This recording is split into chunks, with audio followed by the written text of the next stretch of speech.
যেমন তোমার পুত্র কন্যাকে ভালোবাসো, যেমন তোমার স্বামীকে ভালোবাসো, যেমন কোনো দূর থেকে কোনো আত্মীয় আসলে তাকে ভালোবাসো, তার কোনো একটা জায়গায় তুমি আমাকে একটা জায়গা করে দিও, থাকার জায়গা।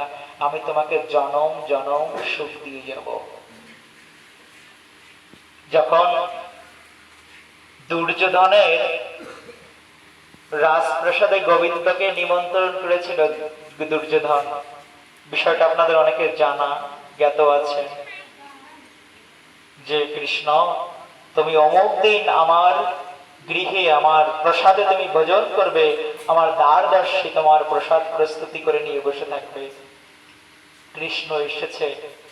দুর্যোধন বলছে, কৃষ্ণ সবটাই তোমার জন্য আয়োজন, তো তোমার কাছে আমার একটা জিনিস চাওয়া, তুমি আজকে আমার গৃহে ভোজন করবার পূর্বে তুমি পঞ্চ পাণ্ডবের সঙ্গে কোনো সম্পর্ক রাখতে পারবে না।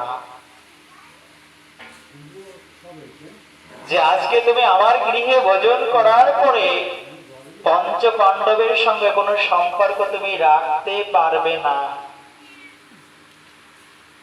ভক্তদের ভিতর অগ্রগণ্য শ্রেষ্ঠ উত্তম ভক্ত তৃতীয় পাণ্ডব অর্জুন, কৃষ্ণের আপন ভাজন বন্ধু। তাকে কি কৃষ্ণ ছেড়ে থাকতে পারে? যাকে কৃষ্ণ এই গীতা দান করেছিল, বিশ্বরূপ দর্শন করিয়েছিল, থাকতে পারে?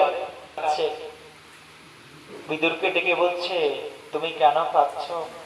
বিদুর বলছে, গোবিন্দ, হে মাধব, আমার অনেক দিনের বাসনা, তুমি কবে একটু আমার ওই পণ্য গৃহে যে, আমার ওই খড়ের গৃহে যে তুমি একটু ভোজন করবে, আমার সেবা আরতি গ্রহণ করবে।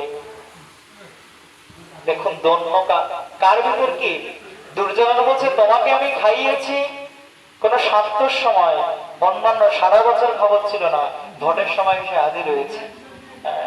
কৃষ্ণ তোমাকে আমি নিমন্ত্রণ করে এনেছি, কত